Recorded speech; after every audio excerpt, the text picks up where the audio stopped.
Minister for Equality's misnomer, Kemi Badenoch, has hit the Tory campaign trail, pledging to rewrite the Equalities Act if the Tories win the election. She says it's to, quote, end confusion around definitions of sex and gender. In reality, it's part of a long-running Tory scare campaign, one backed by quite a few in Labour too, about single-sex spaces. Of course, what Badenoch really wanted to do was resurrect a panic about some of society's most vulnerable people in exchange for a Tory bump in the polls, one that hasn't yet materialised. And of course, to cement her own credentials as a future leader of the party while she was at it. Fortunately, it all went very, very wrong. This was Badenoch laying out her clarification on Good Morning Britain. You are saying that somebody can legally change their sex. At the moment, the law says a legal sex is changed with a gender recognition certificate. But legal sex is not biological sex. We are trying to emphasize that the Equality Act is talking about biological sex. It's what you were born as, your body part. You may change your legal sex at the moment with a certificate, and how that applies in different scenarios. There's a lot of confusion. There's confusion about the terminology. Even the conversation we're having shows that. Sure. But you are saying that somebody can legally change their sex, aren't you? You cannot change your sex. You can change your legal sex. Okay, and that's okay. What the courts have said. So there we have three categories: biological sex, legal sex, and gender. Now, if a person applies for a gender recognition certificate, this allows them to change what's called their sex on documents like their birth certificate and passport. Rightly so. But apparently that's just a record of their legal sex, not their biological sex. Okay. Led Balls asked Badenoch to clarify that one more time. You're going to clarify the law to say that somebody can change their legal sex, which is very different from what the newspapers say. No, I'm sorry, Ed, that's not what I said. That's what you just said. We are clarifying the law to say that the Equality Act, when it refers to sex, is talking about biological sex. Yeah.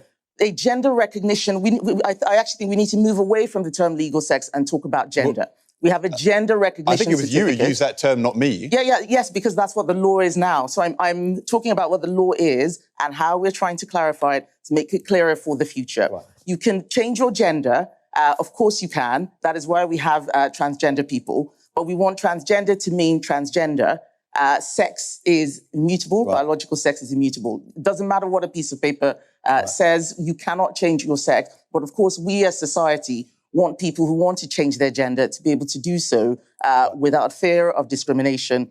So according to Badenoch, what is written on a piece of paper recording your sex doesn't matter, because the whole point of this policy proposal is apparently to provide clarity for single-sex service providers about when they can turn someone away for being transgender.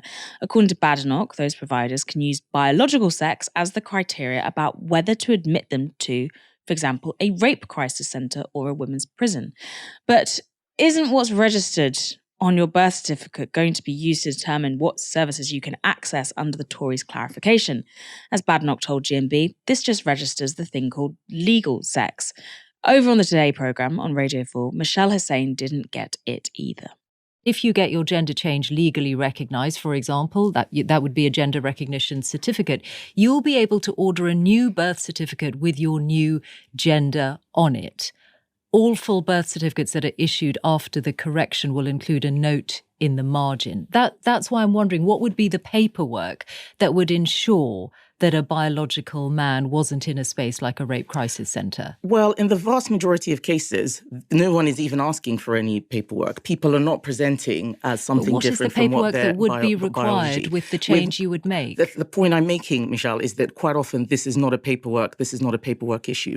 And as policy changes, as legislation changes, guidance changes too. So I don't have the gov.uk website in front of me, but of course, when you make a change in legislation, you may have to make changes in terms of what forms are required and what paperwork would be going forward. But I'm sure you've thought this through, wouldn't you? Yes, to actually be able to legally bar someone who is not biologically female from somewhere like a rape crisis centre? What is the paperwork you would be demanding or excluding from them using to back up their claim? Well, I'm sorry, but the implication that you're making is that no one should be able to do anything at all without paperwork. You can ask people, of course, you would expect but people if you're to be protecting honest. a rape crisis centre from being sued as you're setting out, what's the paperwork that they would be able to demand or reject in order to be confident that they're within the law? So if someone brings forward, if a trans woman brings forward an amended birth certificate that says that their legal sex is female,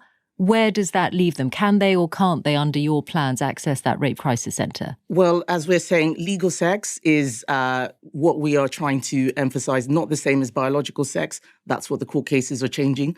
The paperwork that explains what your legal sex is your birth certificate. Your But original what you birth are certificate describing, or any corrected birth certificate? Michelle, what you are describing is a hypothetical scenario, assuming that when people go into rape crisis centres, they're bringing in birth certificates, they're bringing in gender recognition certificates. No, but you're the ones who would change the law in order to make it completely clear. In one sense, Badenoch has clearly, and Badenoch and our allies and everyone who's pushed this transmoral panic have clearly won a victory there, because if you listen to Michelle Hussein's framing of this, where she starts talking about, biological man access, and then what if a trans woman wants this? What paperwork will they show to make sure that they're allowed into this place? The framing of it belies automatically that the question under debate is not, this is really bad that you're trying to exclude women from using a service that they legally have access to and that, aligns with their gender. And Badenoch can say, till the cows come home, sex is immutable, gender is separate. It doesn't matter.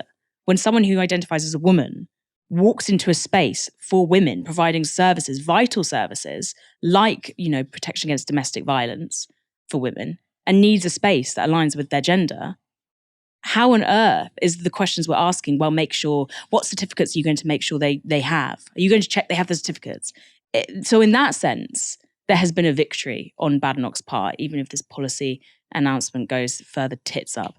Anyway, then what she's trying to do there is, announce that a service can safely discriminate against someone coming to use it based on aesthetic perceptions, essentially, based on whether someone looks at someone, does an ask certificate and says, do I think this person looks like my idea of what a woman looks like? Which is, of course, such a vast category. And in recent years, we have seen people who are gender non-conforming, who, may be assigned female at birth, be chased out of places like toilets thanks to the transmoral panic. We're just steps away from women's service providers being told to get out the calipers and start measuring skull sizes. Still as confused as everyone else, Michelle Hussein still gave it another go with Kemi Badenoch. Their sex at birth. Is that what you're being very clear, that only sex at birth will be relevant under a future Conservative government? That is what biological sex means. Is it the policy you're putting forward? That's what I want to make clear. Is it only original at birth biological sex that will be relevant? That is what biological sex means, Michelle. Why are you not saying that that's the policy change? You're suggesting. I did. Okay, that was the first thing that I announced. Okay, right. When, so let's when be I said completely what we're clear doing, then. that we're emphasizing that sex means biological sex. That is recorded on your birth certificate. But what you are doing is trying to create scenarios about people bringing in birth certificates and so on. The fact of the matter is that there are a lot of problems right now. We have rapists being put in women's prisons on the basis that they are self-identifying. We are clarifying the law so that public authorities and many of those people, for instance, in rape crisis centres, which are not publicly run, quite a lot of them are informal. People don't know what to do. They're You're talking about a legal sued, basis, and I don't think it's unreasonable for me to ask you what is the paperwork that would reflect that legal basis. I've answered the question. You just keep repeating it in a different way. What is the key bit of paperwork? Because there are different kinds of paperwork people could have, and the key bits are an original birth certificate, any amended birth certificate, or a gender recognition certificate. Which of these three would be the key bit required under your plans? Michelle, I really appreciate that you are trying to get into very technical scenarios. I have said that your birth certificate is the one that records your biological sex. I've said that repeatedly on this call. This is not a paperwork issue. This is a practical issue. Don't think Kemi Badenoch has any idea how rape crisis centres work, and neither do a lot of the people who are aiming to bar trans women from them. But what that interview did do was make the Tories' proposal a little clearer in one sense, and it's no wonder Badenoch didn't want to say it out loud, because the proposal basically ignores every other factor other than what sex is registered on your original birth certificate, which would force people into spaces providing care completely at odds with their actual needs and gender. Helena, the moral panic against trans people has already done such social damage, and it will really outlast the Conservatives. I think that's obvious. But it's not a vote winner. So why is Badenoch persisting? Yeah, I don't think it is a vote winner. I think you're right. I think there are some Tory strategists who think they can win over some people, but really and truly what it's doing is making them look completely out of touch. Again, the cost of living crisis is the top of everybody's concerns at this point, or the vast majority of people's concerns. And talking about birth certificates and what's happening with trans people makes them look totally removed from the problems of everyday people in this country. Why is Badenoch persisting, though? Well, it's because she really genuinely cares about these kind of things, from incredibly flippant things like going to her campaign launch for Conservative leader in 2022 and stapling paper copies of male and female onto the front of two single cubicle gender neutral toilets performatively for no reason, to show you just how anti-trans she is. And also back in 2022 in the Women's Inequalities Department, she, in the background, without people actually scrutinizing these things, tried to tank new FCA guidance that was there to be able to protect trans people. This is genuinely an ideological bugbear of hers. It's not something I think that she personally is doing because she thinks it's a vote winner. She really genuinely cares about these kind of things. For example, we had a Freedom of Information Act request into her meeting with LGBT quote unquote groups in the run up to making guidance changes with regards to trans people. And it turns out she's just met with anti-trans groups. I think it was Ben Bradshaw that pushed for this or talked about this in the comments. If I remember correctly, it might have been somebody else. And so we now know where all of these things is coming from. This desire to look into, for example, how the Equality Act works with regards to whether sex refers to, sex assigned at birth or what sex you are at the moment. This has been a particular point that the gender critical crowd have been talking for a while. There's a hashtag that goes around on Twitter all the time, because this is half the time where Tories get their proposals from, just what's trending on Twitter, which was hashtag make the Equality Act clear. A lot of gender criticals think that this particular change is really important to them. So my assumption here, I don't know, again, these are all private meetings, but my assumption is that the pressure groups, the gender critical pressure groups that she's been meeting with have pushed this to her specifically to say, we want clarity on this issue, because we think that, again, we have this problem with this idea that talking about people outside of what sex they are assigned at birth is somehow wrong, for example. And again, but the problem with the whole discussion is that for people like Badenoch, for people like the gender critical crowd, this isn't a discussion of utility. So all of these discussions where they've been asked about what's the utility of the policy that you're proposing here? How are the law going to be affected? What are people going to have to do materially to change these steps? She doesn't really care about these things. And you can see from the answers that she's given, she wasn't prepared to answer those specific questions. What she really is doing is making a point around a belief that she has. It's an epistemic or metaphysical problem these people have with the existence of trans people. Not that they want to protect women, because of course there are plenty of arguments as to why this doesn't protect women that you've obviously made at the start, and obviously very easy to intuit things like, well, it doesn't take whether or not you have a piece of paper or not for a cisgender man to go into a women's space and commit sexual assault, for example. They can do that already. There's no chromosome force field on a toilet door. You don't need to pretend to be trans to do these things. And so all of this kind of scaremongering of having trans people access to these places isn't really without merit. But they don't care about that. They don't care. They believe that trans women are men. They believe that sex is immutable. And anything outside of that, they feel is like ideologically wrong, like epistemically wrong. And that's what the law is to these people. The law isn't a means to an end to achieve the greatest utilitarian outcomes, which is what I think most people on the left would believe.